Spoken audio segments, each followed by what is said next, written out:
Investir dans la révolution verte. Alors que les sociétés à travers le monde se transforment pour sauver la planète, nous suivons la piste de l'argent et nous nous demandons comment les banques se comportent dans la course vers le zéro net.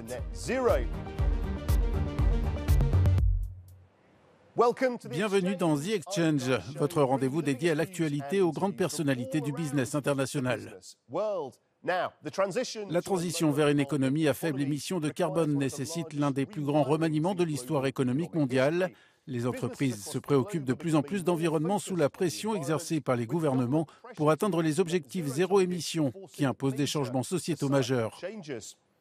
Au début de cette année, la conférence des Nations Unies sur le climat a souligné quelques-uns des principaux défis à relever. Nous nous trouvons actuellement dans une décennie critique pour les gouvernements et les entreprises qui doivent commencer à prendre des mesures respectueuses de l'environnement. Les Nations Unies ont prévenu qu'il fallait que les industries mettent en œuvre leur plan d'action maintenant ou jamais. Les émissions mondiales doivent être réduites de près de 43% d'ici à 2030 pour limiter la hausse de la température mondiale à 2 degrés. Malgré tout, il est possible de maintenir le réchauffement à 1,5 degré si l'on réduit rapidement et fortement les émissions dans tous les secteurs de l'économie mondiale. Il s'agit là d'une sévère mise en garde de la part des Nations Unies. Mais à l'heure où l'investissement vert se développe, quel rôle les banques jouent-elles? Parlons-en avec quelqu'un qui demande des comptes aux dirigeants des établissements financiers dans le monde entier sur cette question. Le champion de haut niveau de l'ONU pour l'action climatique d'Égypte et directeur exécutif au Fonds monétaire international, Mahmoud Moyeldin. Bienvenue dans l'émission. Que font exactement les champions de haut niveau pour l'action climatique?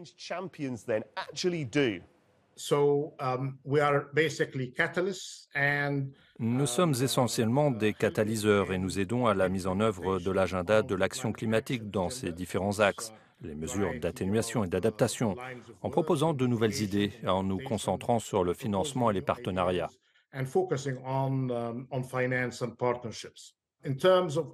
Pour ce qui est d'évaluer si nous faisons de bonnes choses ou non en matière de finances, nous nous appuyons sur les bonnes pratiques en matière de reporting et sur la transparence dans tout ce que nous faisons.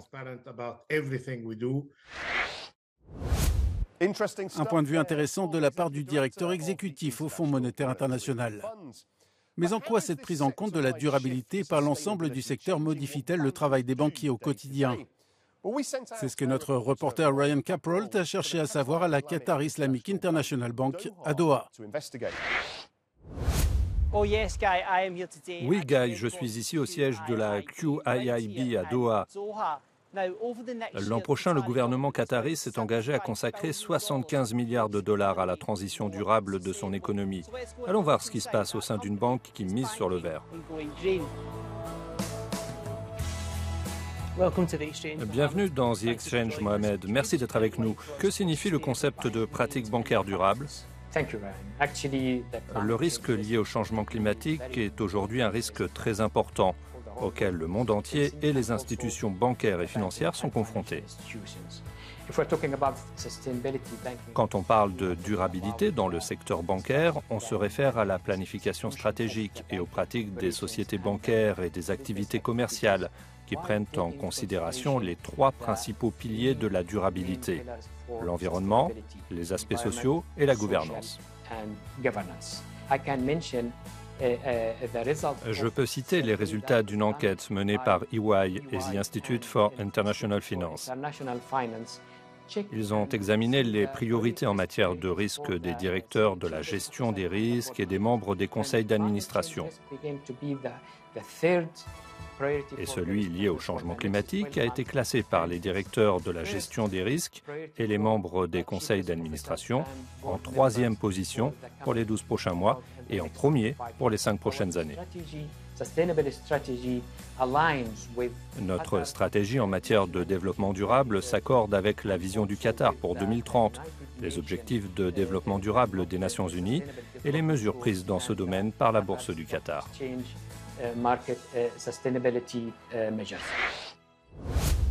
C'était Ryan Caprolt au siège de la QIIB ici à Doha.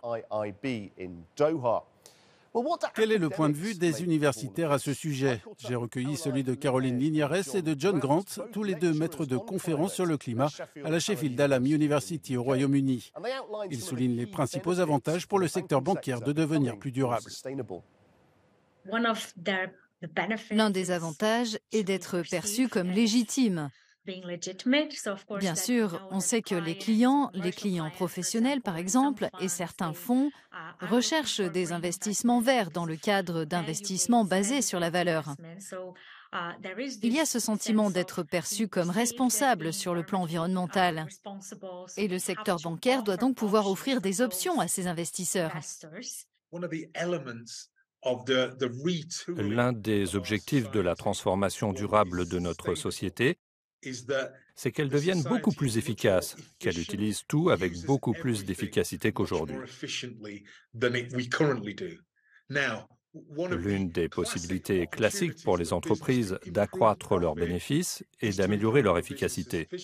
Vous pouvez étendre votre marché, augmenter la valeur de vos produits et votre troisième option, c'est d'accroître l'efficacité de vos activités. En théorie, donc, les directeurs financiers peuvent donner la priorité à la fois à la planète et au profit. Passons maintenant à notre rubrique Business en 60 secondes. C'est parti. C'est l'heure de l'Assemblée générale annuelle pour Alliance Pharmaceuticals. Le groupe qui emploie 285 personnes en Europe, Amérique du Nord et Asie externalise l'ensemble de sa production et de sa logistique. Les dirigeants espèrent que cette stratégie radicale à capital réduit leur sera utile pour pénétrer des marchés à forte croissance comme la Chine. En parlant de la Chine, Air China se prépare à son assemblée annuelle. Après une période difficile de restriction des voyages et avec la réouverture des frontières, la compagnie nationale chinoise reprend ses liaisons long courrier. Coca-Cola Europacific Partners se prépare également à son assemblée générale annuelle. Le plus grand producteur de Coca-Cola au monde en termes de revenus vend plus de 3 milliards de caisses chaque année, générant 15 milliards d'euros. Sa campagne This is Forward est au cœur de ses projets, ses dirigeants exigeant désormais que leurs usines et fournisseurs passent aux énergies renouvelables.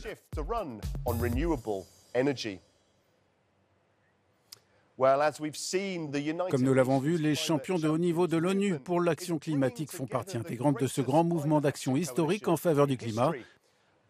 Les banques et grandes entreprises semblent prendre des mesures significatives et durables, mais modifier l'ensemble des fondements financiers de la planète et le faire très vite, c'est un défi qui ne sera pas facile à relever. C'est la fin de cette émission. Merci de votre attention. Rendez-vous sur euronews.com pour les dernières infos business et à bientôt dans The Exchange.